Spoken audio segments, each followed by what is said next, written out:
Family history is one of the most important things in life.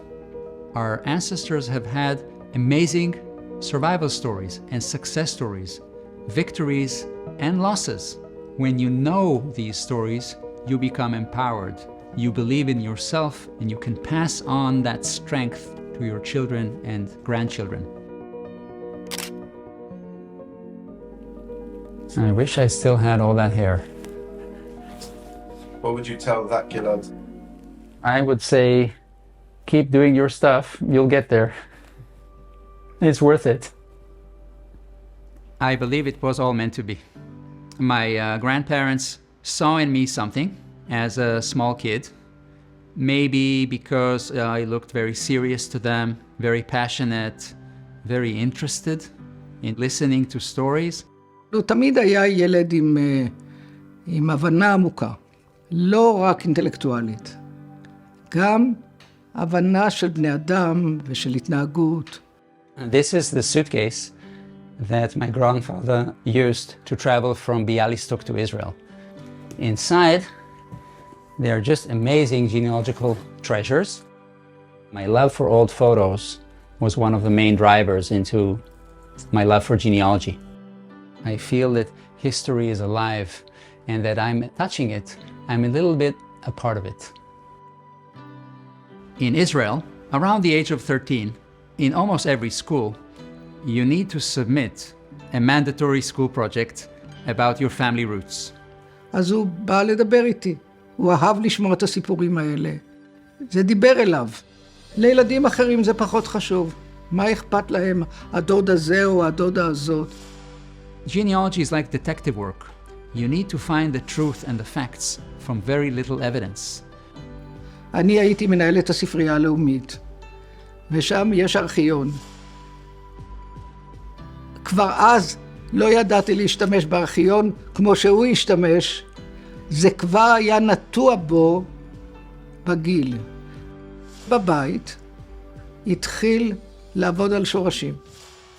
בהתחלה זה לא דובר על חברה, בתור תחביב. I went deeply into interviewing my relatives and I wrote a pretty big project and submitted it with much pride to my teacher. And she wrote, my project is amazing and should serve as an example for others who want to study their roots. אני לא תיארתי לעצמי שהוא כל כך מוכשר. מתברר שהוא היה עוד יותר מוכשר ממה שאני חשבתי. Very early on, I picked up computers and programming. This is the first contract that I've ever signed with my father. When I was about 14 years old, it lists all the terms and conditions that I promised to do in return for getting my first computer. Everybody thought, oh, this is a computer geek. But today there are many computer geeks. I was the only one. I went to the army and I became an officer. I thought maybe I could use my programming skills to do useful things for the military base. I started coding in machine language, software, and help everybody in the base. הוא היה עובד 72 שעות רצוף. זה הוא אימץ לעצמו שם, אף אחד לא דרש ממנו. And after about 4 years, I left the army, and a friend of mine called me up. We were recruiting people to analyze viruses. We recruited students, and one of those students was Gilad Jeffet. He said, look, I'm working for this high-tech company called BRM Technologies in Jerusalem. I'm a virus buster. I write code that can detect and remove those computer viruses. How about you join me in this company?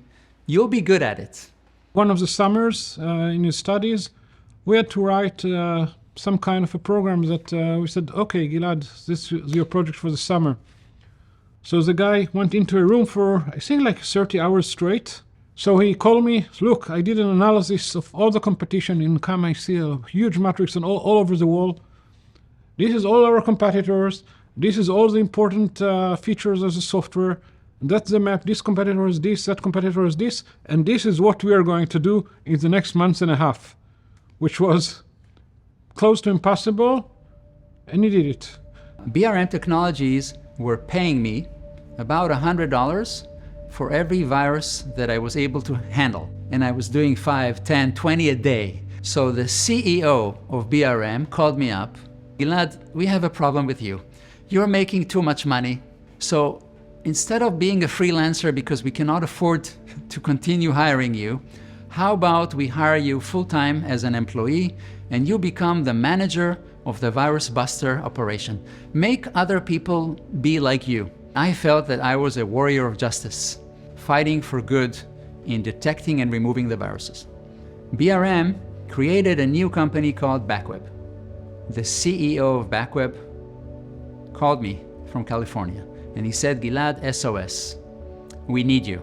There was a disconnect between the engineering and the customers, what is today called product management. I relocated to the Silicon Valley, and for 2 years, I helped define the features of the product and work with the customers. And we went public around 1999. I was with my girlfriend, Tammy, and she was beginning to tell me, let's go back to Israel and get married. So I followed her advice. I need to return to Israel.